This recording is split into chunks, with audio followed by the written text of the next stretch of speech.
View from the Republican lens, covering local and national news, understanding that one size doesn't fit all when it comes to politics. The Republican Zone airs Wednesday from 1 to 2 p.m. and Saturday from 3 to 4 p.m. Republican Zone. My name is Drew Murray, and I am the host of the Republican Zone. So, no guest today. So I'm just gonna talk to you for about an hour. We're gonna go through a few things. We're gonna talk about the removal of statues. We're gonna talk about illegal encampments. We're gonna talk about violence and looting, and really the overall theme is lawlessness that we're gonna talk about today, and really why the leaders of our community, the elected officials, the leadership cannot be reactionary to lawlessness. We can't make decisions based on illegal activities of our citizens.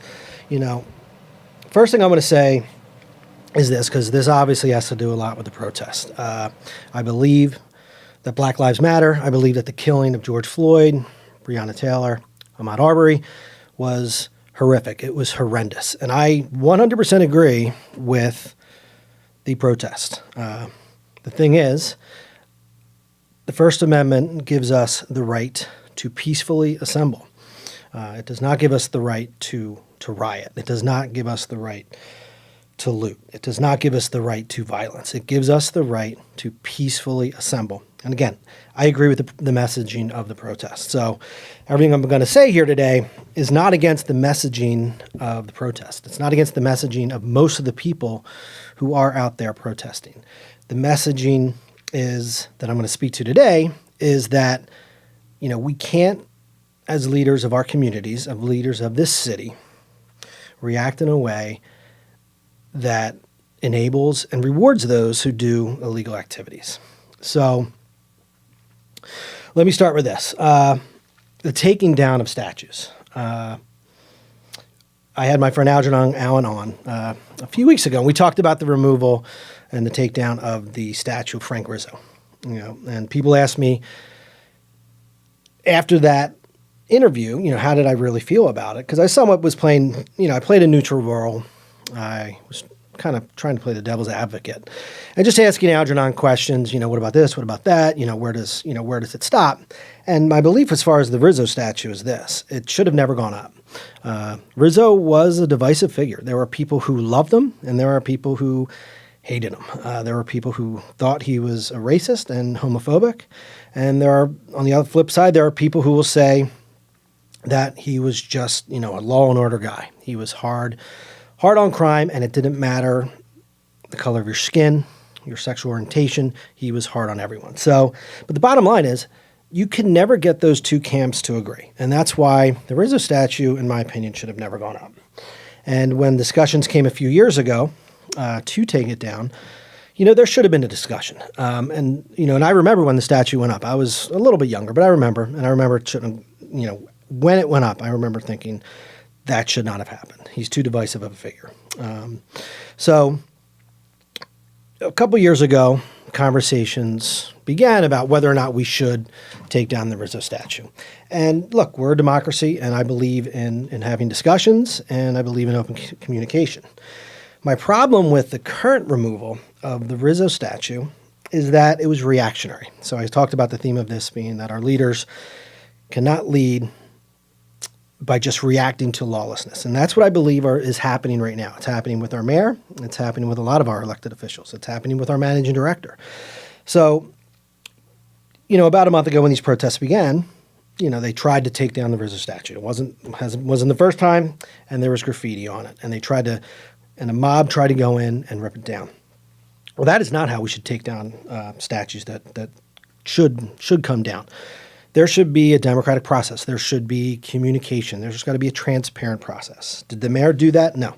The mayor, in the wee hours of the night, went in and took down the statue. And of course, people were upset because what did he do? He reacted to lawlessness. People who are trying to rip down statues illegally, because it is illegal. It's on public land. That is not, again, it's not your right to peacefully, it is your right to peacefully assemble. It is not your right to rip down a statue, because there are plenty of people who think that statue should have should have remained. There should have been a process where it was discussed and reviewed. And to be honest with you, I think the process would have come to an end by taking the statue down eventually. But it shouldn't have been done overnight.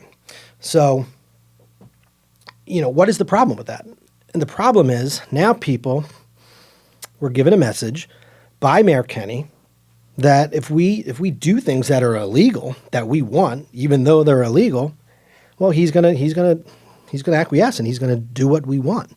And that is not the message that should be coming from our leadership. Because now where does it end? Now people are going to go, okay, well, we're going to do other things that are illegal, because obviously the mayor is going to react by doing whatever we want him to do. He's not going to make the difficult decisions. He's going to make what he thinks is the easy decisions. And that is absolutely a mistake, and it's not a way to lead. And again, I'm going to go back to the First Amendment. You have the right to peacefully assemble. You do not have the right to loot. You do not have the right to violence. You do not have the right to go down on an expressway, rip down fences to get there, start spray painting police cars, start spray painting graffiti on the walls of that expressway. And of course I'm referring to the protest on 676, and I was there. So, I can speak to, I was there as an observer from above. I did not go down on the expressway. I saw what happened there. And look, there is blame that can be put on the police.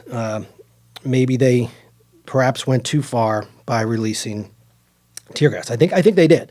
But I also think that people make mistakes. And I think that our police force was working 16 hours a day, 7 days a week for a month at that point. So, but again, there has to be culpability on both sides. Those demonstrators, those protesters who were peacefully protesting prior to going down on the expressway, at least that I could see, did not have a right to go down an expressway. An expressway that you are literally trapped in because it is underground, at least for part of it. An expressway that is a major artery to get to hospitals like the Hospital of University of Pennsylvania, Pennsylvania Hospital. Going down on that expressway was dangerous for the protesters, and it was dangerous for the people on the expressway. So to have no culpability of the protesters is also wrong. And again, it goes back to you have the right to peacefully assemble. You do not have the right to go down on an expressway. So that's plain and simple.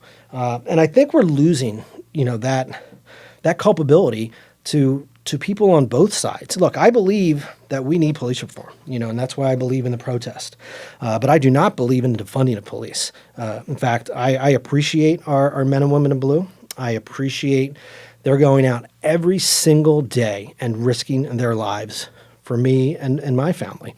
The example of the protest on 676, we were all watching on TV. We were all listening. This is after weeks of protests that were not peaceful. So many people in my neighborhood, because 676 is literally 2 blocks from my house on 22nd Street, exactly where the protesters entered the expressway, we were watching on the news and we were hearing that the protest was coming down 22nd Street, a residential neighborhood. And a lot of us were nervous.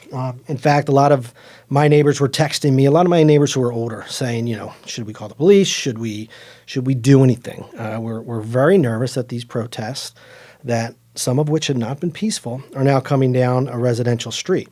So I actually decided to go out there myself to look and see what was going on. And I saw the police, and I spoke to some of the police officers, and they said, we're not going to allow them to come down 22nd Street. We're going to keep them on the Parkway. It's not a residential neighborhood. There's really no reason for them to come down 22nd Street. They can peacefully protest on the Parkway. So we're not going to allow them to come down 22nd Street. So when they stopped protesters from going down 22nd Street, and when they asked them to not go down 22nd Street, that is when the protesters took over 676. They ripped down fences in order to get there. Again, they caused damage to both private and public property in that case. They were trying to get to our neighborhood. Again, I was there. I saw all of this. Again, most of the protesters were peaceful, but I also saw people not acting in a peaceful way. Here's a prime example. As I was walking home, because we saw the tear gas release, so that's, I say we, a neighbor and I decided to walk home.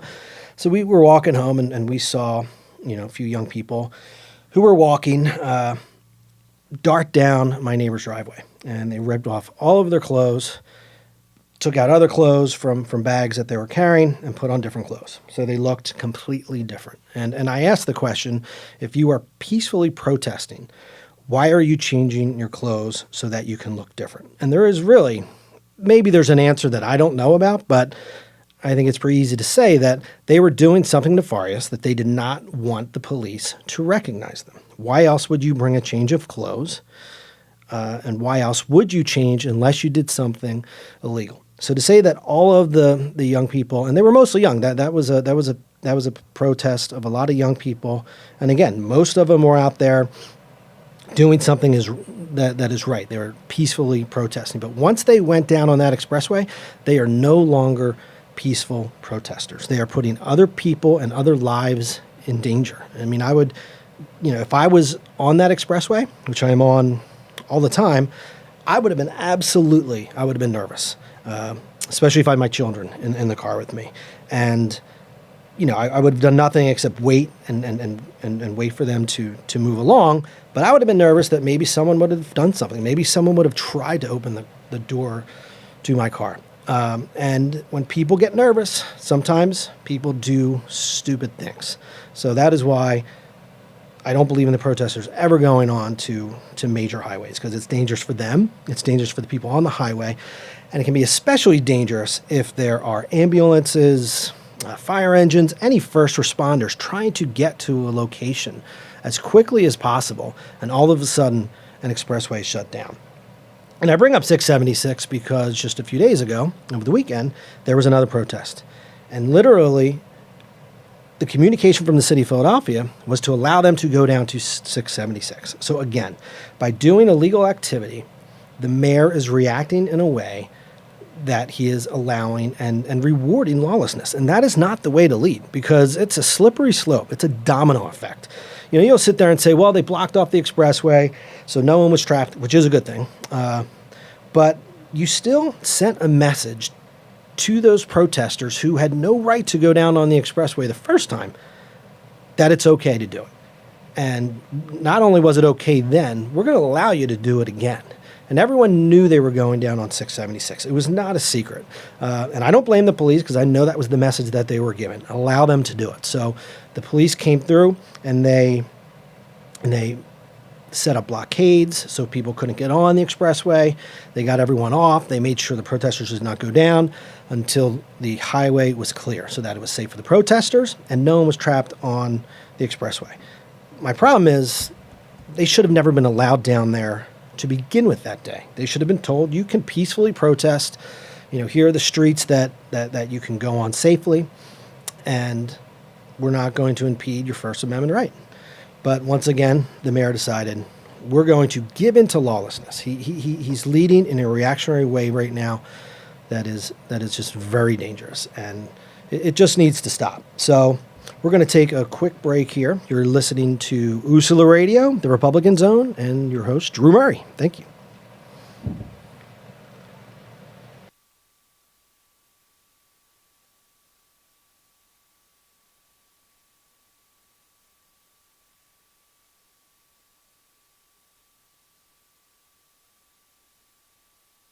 I came out in the 11th grade. Nobody was embracing you. The kids were cruel. It was very difficult to be gay. Not completing high school is more of a social thing than it was an academic thing. And even though all these years have passed, I still had that longing to have my diploma. I have a mentor, Maria, and she convinced me to continue my education. Just never judges. She's a true role model. From the depths of my heart, I thank you, Maria, for being a friend and a beautiful person. No one receives a diploma alone, and I'm honored to share this moment with you. Thank you. If you're even considering getting your high school diploma, go get it. You can do it.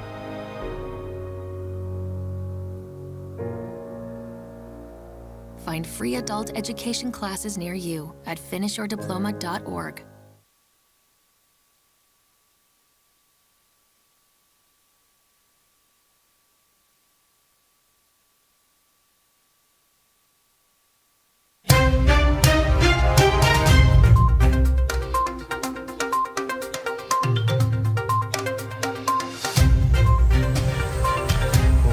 Welcome back. You're listening to Usula Radio, the Republican Zone, and my name is Drew Murray. So we've been talking about lawlessness and the reactionary leadership of, I'm going to keep saying Mayor Kenney, although really it's most of our elected officials, many of whom have been completely silent during the past month. Something which silence is not leadership either. But so I'm going to throw a lot of this on the mayor. But really, I think he is the leader of our city, but he is not the only leader who is not acting like a leader right now. So there's another issue in my community, an encampment in Von Kaun Park. And again, I will say it again, I believe we have the right to peacefully protest, but we do not have the right to encamp, or in this case, I will say occupy a public park. So again, this is an illegal activity. And actually, it's actually codified in the city of Philadelphia because it is illegal to set up tents and encampments on Fairmount Park land. So this is something that is absolutely, without a doubt, illegal. And the people who are encamping in the park, some of which are homeless, again, I'll agree with some of their message, and we do need to help people who are homeless, whether it's people who have mental issues, have people who have drug addictions, or even just people who are down on their luck and need a second chance. We absolutely need to help these people. But an illegal encampment is just not the way to do it. And the reason, there are a few reasons, but one of the reasons is, when you're communicating your message, and that's what this encampment, they're calling it a protest, and it is a protest, but it's an occupation. You're trying to bring your issue to the forefront. You're trying to communicate to people like me and others that we need to address this issue. When you do something illegal, at least for me personally, and I know for a lot of my neighbors who are absolutely tired of this encampment that has been on this location for almost a month, you lose people like me. You lose people like my neighbors who are absolutely, on your side as far as, again, I'm going to say some of the messaging. We're going to go over what their demands are, and that's why I keep saying some. You lose people like us.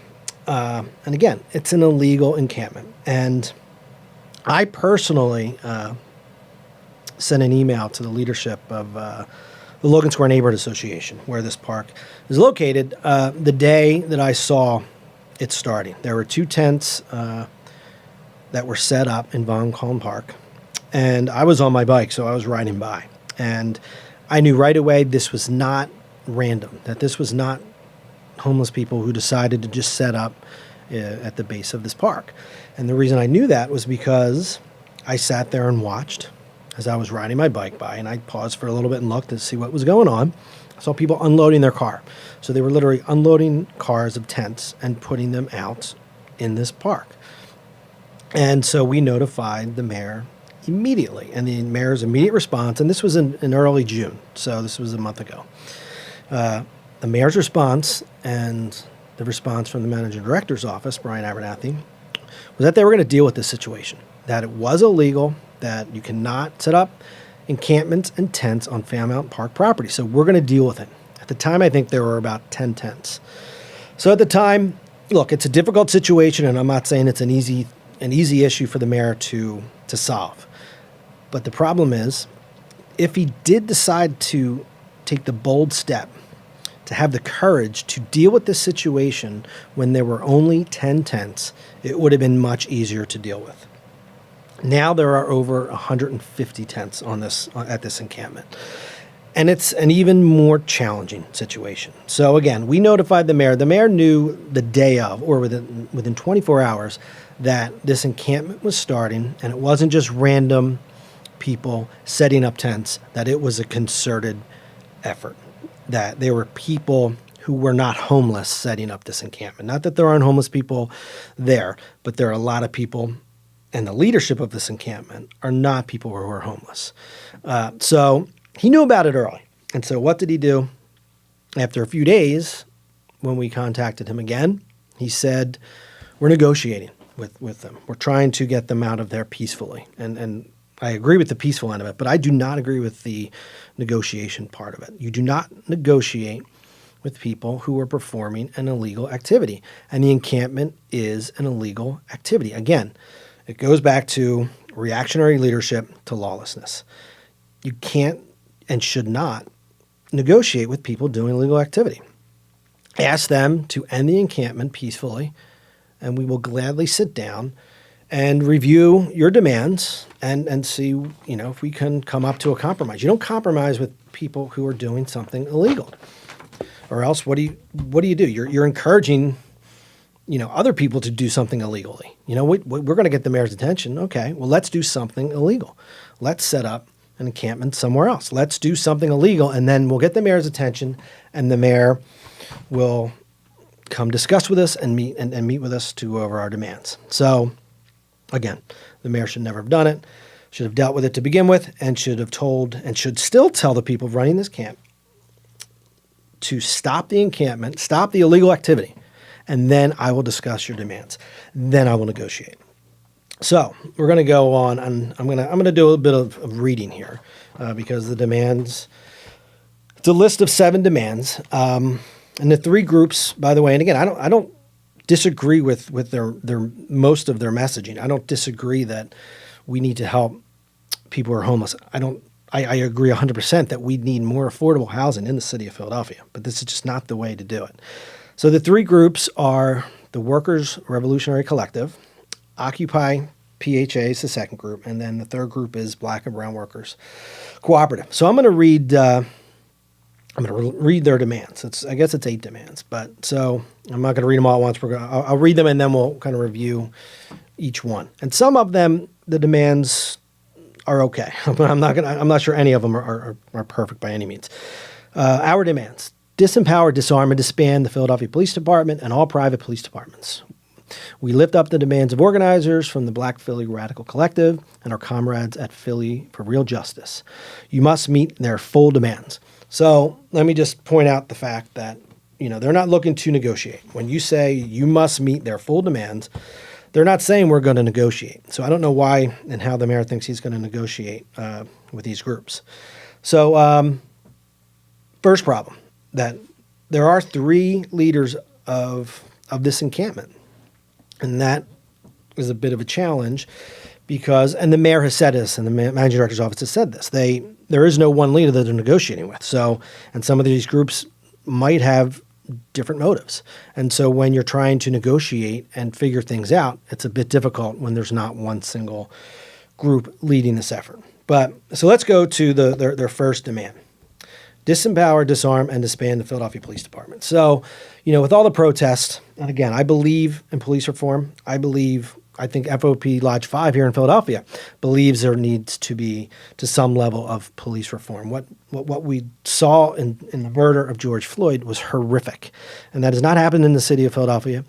But I think all police forces around the nation have to look at themselves and say, look, we need to do better. Right now, the public doesn't trust us, and if the public doesn't trust us, they need to do something. So I think the Philadelphia Police Force, the FOP 5 Lodge, is absolutely up to sitting down and talking and negotiating and really taking a hard look at police reform. I've not talked to anybody at the FOP, so I'm just saying this because I think it. But we hear this a lot now: defund the police, defund the police, defund the police. Now, a lot of people, a lot of my friends on Facebook, and who think it's okay to defund the police, will say, in a very derogatory manner, by the way, well, we've never meant defund as in the complete defunding of the police, even though the definition thereof to defund is to take away all funding, and obviously taking away all funding means the abolishment of a police force. They'll sit there and say, well, you just don't know what we're talking about.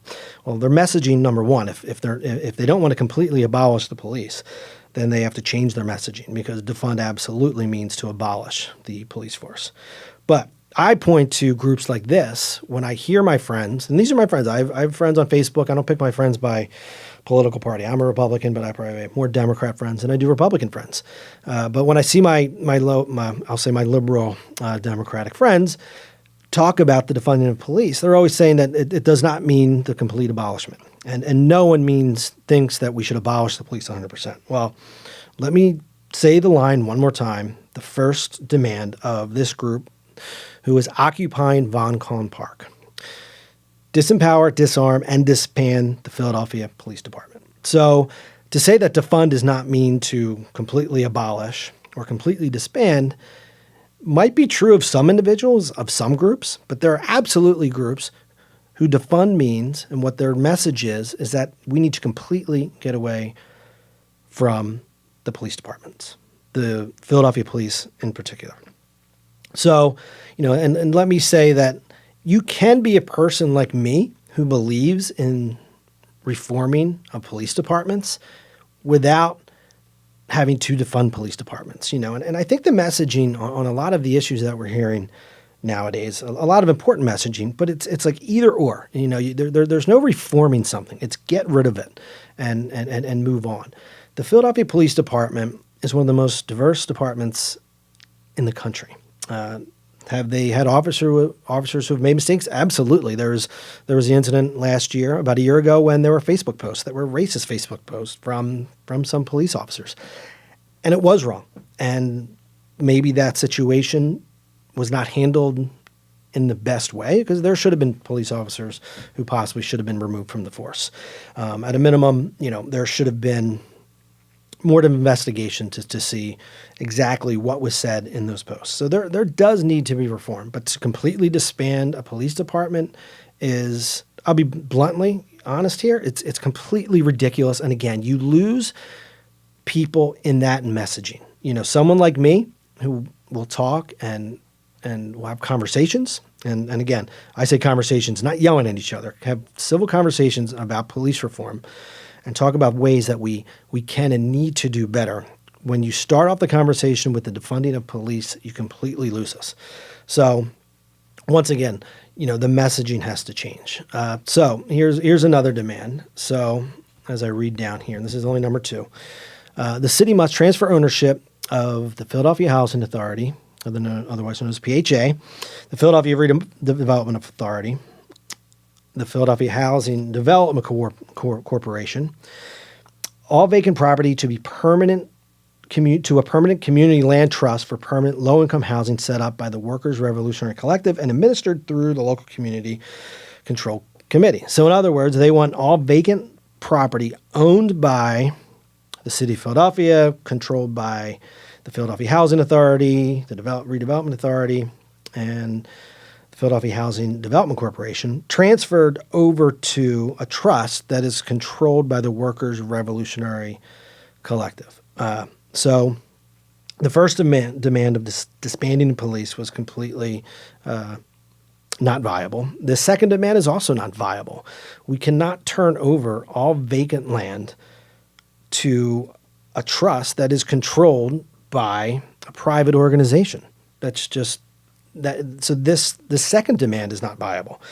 There's other issues involved in the fact that actually the Philadelphia Housing Authority, that the mayor doesn't have control over PHA. So the mayor couldn't negotiate for PHA even if he wanted to. So again, my point is here, this is another non-viable demand. And I'll go back to the line that says you must meet their full demand. So how do you negotiate? So before I move on to the next demands that I'll read to you, we're going to take a quick break. You're listening to the Republican Zone on USLA Radio.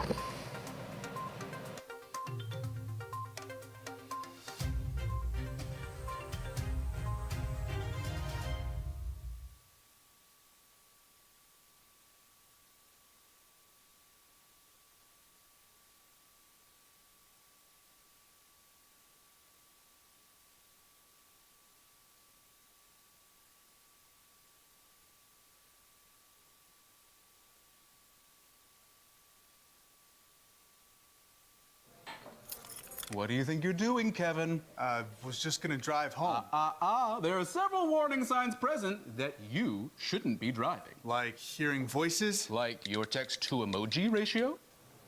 Oh man, the selfies. Selfie nailed it. We all have warning signs that let us know that we're probably not okay to drive. Mine is pretending to be your subconscious. Craig, come on, man, let's split a ride home.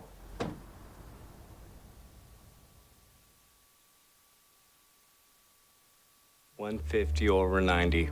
180 over 111. 160 over 110. I had a stroke. This is what high blood pressure looks like. You might not feel its symptoms, but the results from a stroke are far from invisible or silent. If you've come off your treatment plan, get back on it or talk with your doctor to create an exercise, diet, and medication plan that works for you. Go to loweryourhbp.org.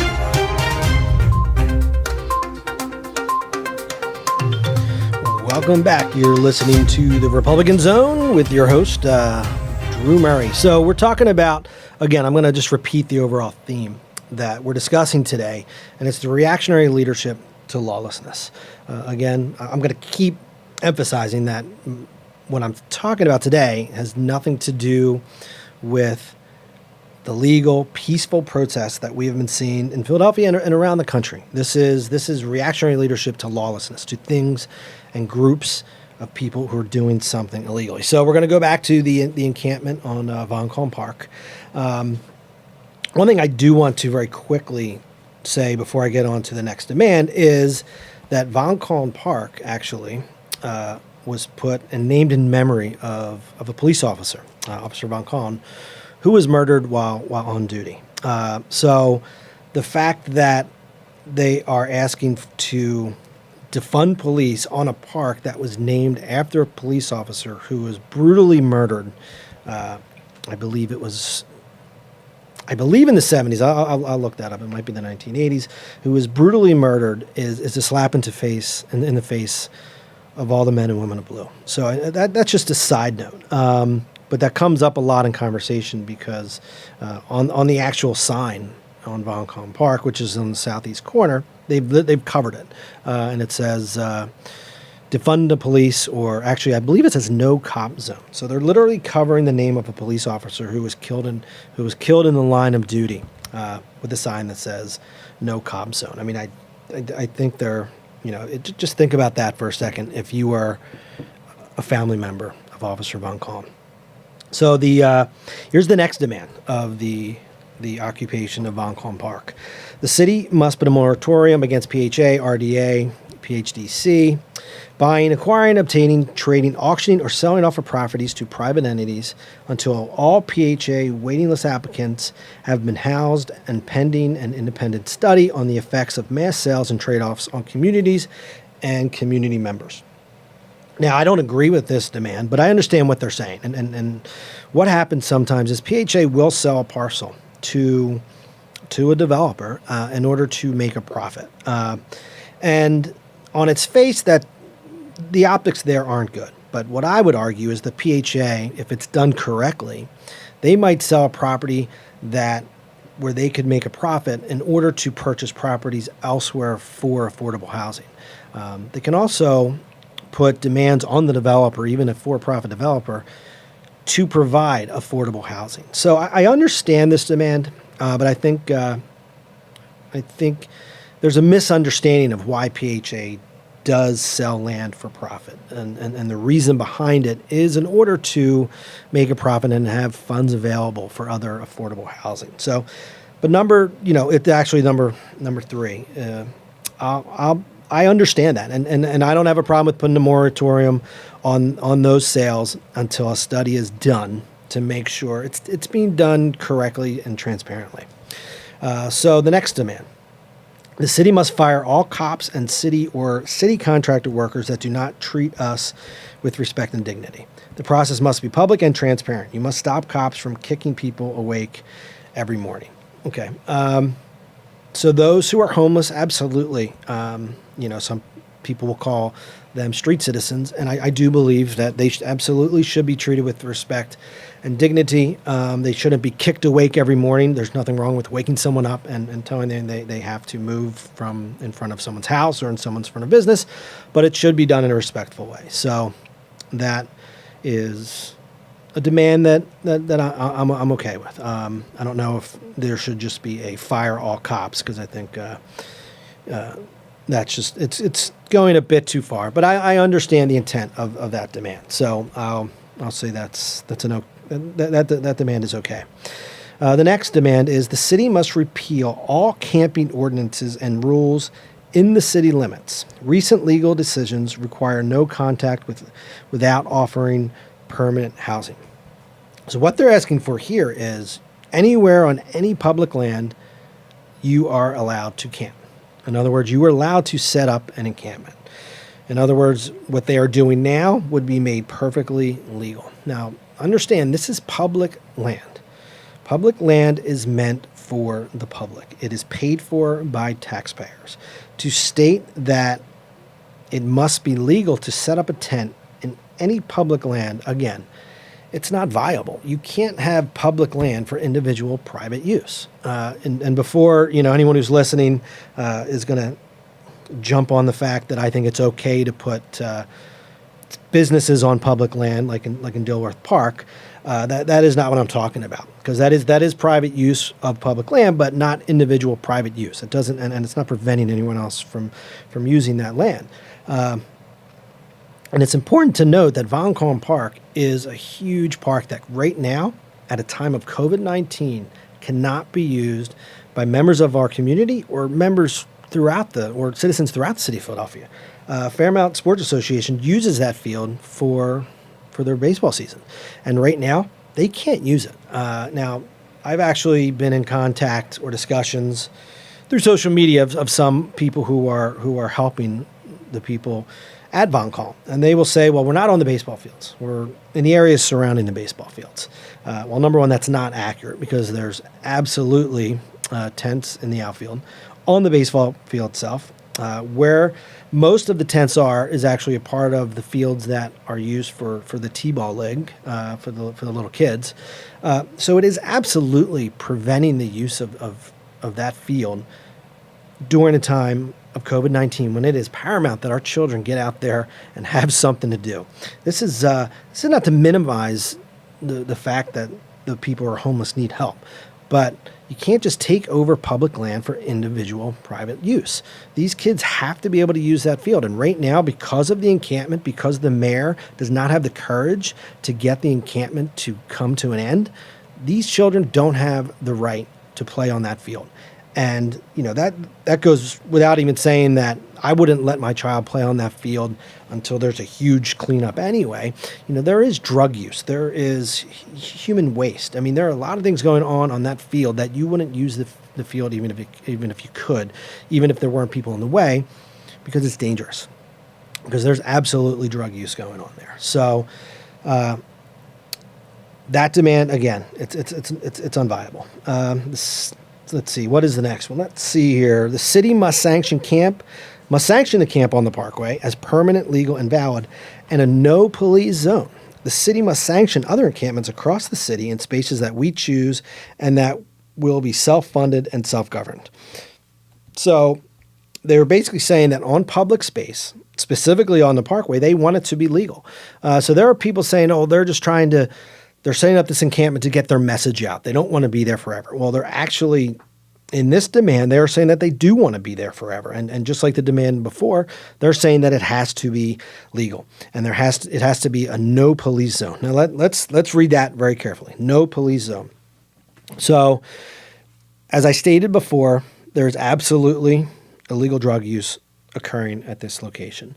Unfortunately, a 26-year-old man, was almost killed at this location, at this encampment 2 weeks ago. He was stabbed numerous times. I saw photos of the aftermath, and thank God it sounds like the man is going to live. If you saw the blood, if you saw the aftermath of this stabbing, you would think there was no way the person survived. It was horrific. So they want a no police zone. Now, guess who was called immediately when this person was stabbed? The police were called. So, it's interesting that the people who are governing this again, they want to have a self-governed location, call the police as soon as they need to police. And that's something that's very common when we talk about and hear about people who want to defund the police. Sometimes, oftentimes they're the first person to call the police when they are needed. So again, another demand that you can't even negotiate. You can't even begin to negotiate. A no-cop zone, a legal encampment on public land, a public park, for that matter, and a self-governed area. So, in other words, I guess they're basically going to consider themselves like the Vatican. They're 100% on an island on public land that is paid for by taxpayers. The next demand: immediately the city must stop all service days, encampment resolutions, or homeless sweeps, or any other activities that harass unhoused people. Now, again, this goes back to, I'll tie this together with being respectful to those who are homeless. The people who are homeless need our help. They should be treated in a respectful manner. But to say that we can't stop encampments, and this goes specifically, I believe, to an encampment that had started at the convention center that was removed because it was at the convention center. And the bottom line is, when you have a convention center, you want people to come in, you want people to spend money. And if there is a homeless encampment at the convention center, then that is not going to happen. So again, this is another demand that just isn't viable. We can do things in a respectful manner, and we can try to help people.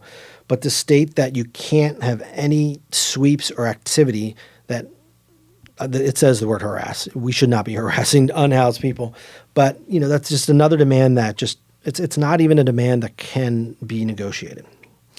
And then the last demand is the city must support tiny houses, not funded by the LIHTC or any other capital scheme, that are self-funded and self-governed by unhoused people.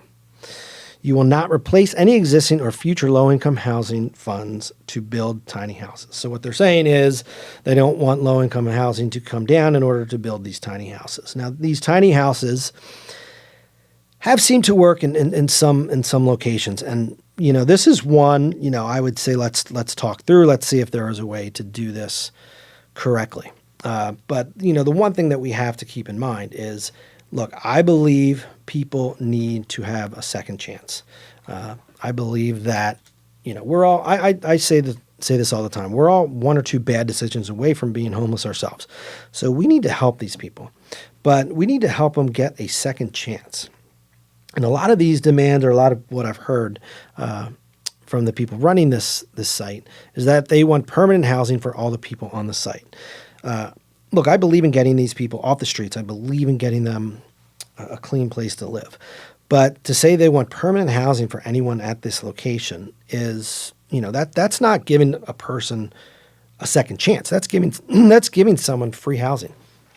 We can't give everyone free housing. Not everything in this life can be free, because someone absolutely pays for it, and it's the taxpayers who are going to pay for it. And you can't just print money.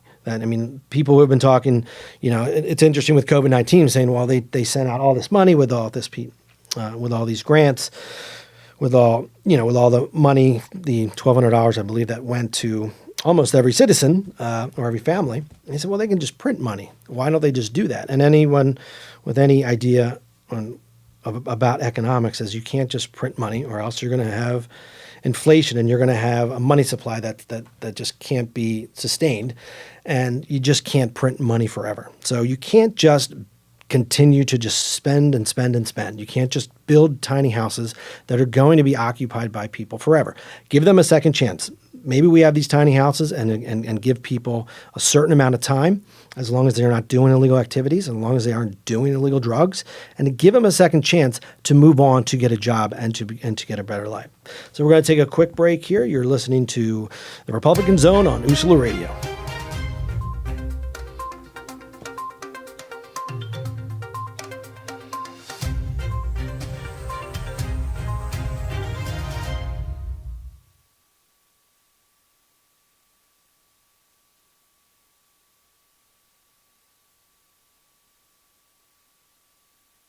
Sometimes the things we do or say can make others feel hurt, excluded, or isolated. Everything you say and do creates an impact. How am I supposed to save the whole world? You can't think about saving the world. You have to think about saving one person. Because of you, someone's entire life can change. You don't have to be a superhero to have a positive impact. Friends? Friends.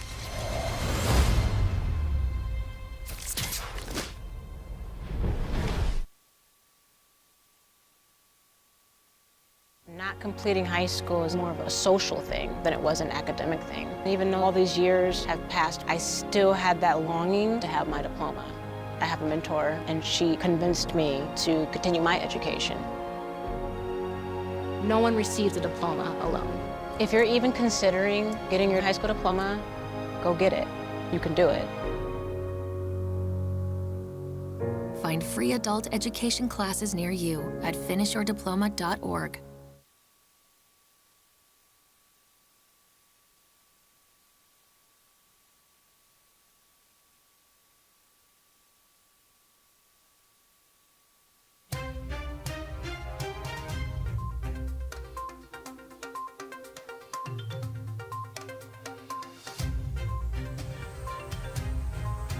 Welcome back. You're listening to the Republican Zone with your host, myself, Drew Murray.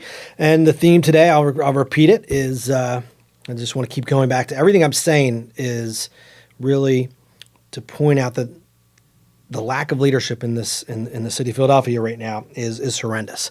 And the theme is, reactionary leadership to lawlessness. We can't respond to lawlessness with negotiations or tearing down statues without some sort of process. And it's all tied together. And this is the way the mayor is leading the city right now. I want to go back real quick because I didn't do justice to Officer Von Kahn. So I'm just going to read this very quickly. And this is who Von Kahn Park is named after. Frank R. Von Kahn. Sergeant Frank Von Kahn was assassinated while talking on the phone in the Cobbs Creek guardhouse at 63rd and Catherine Streets. He was shot 5 times and killed by members of a radical racist group known as the Revolutionaries. Sergeant Von Kahn had just dispatched 2 of his officers to investigate the wounding of another officer who had been shot by members of the same group. The assassins targeted Cobbs Creek guardhouse because of its remote location. 2 other officers were shot and wounded within the same 24-hour period. 5 suspects were eventually apprehended. All 5 were convicted of first-degree murder and sentenced to life in prison. As of December 31st, 2011, all 5 were still in prison. In 1996, a 6th suspect was apprehended in Chicago, Illinois, and charged with Sergeant Von Kahn's murder. He was acquitted in 1999. Sergeant Von Kahn had a son and a daughter who both became police officers. Sergeant Von Kahn was 43 years old when he was murdered. So this encampment, an encampment where they are demanding a no police zone, an encampment where they are demanding the complete disbandment of the Philadelphia Police Department, was named in memory of an officer who was killed on duty. An officer has 2 children who are also currently police officers. So, to me, it's deplorable that they would have an encampment on this site and that on literally the sign that says Von Kahn Park, that they would put no cop zone. So just think about that and think about how you would feel if that was your father, your uncle, your brother, who was killed, and this is how the people are treating the park named in his honor. So, we're going to go back to not only is the encampment illegal, but what they're doing at the encampment is illegal at a time of COVID-19. So there is rampant drug use at this location. All you need to do is walk by, and you will see the drug use. And you also see signs saying, please don't take pictures. Please respect our space. Now, keep in mind that this, quote unquote, our space is a public park. So it's actually all of our spaces. And they are asking us, not to take pictures, not to allow police officers, unless, of course, someone is horrifically stabbed, and then we will call the police. So I found this quote from one of the leaders of the encampment interesting. And this goes to the violence and the illegal activities at this encampment. We might have, quote unquote, situations from time to time, meaning violence, but what family doesn't, said Tanya Scott. Now, I don't consider a man horrifically stabbed at a site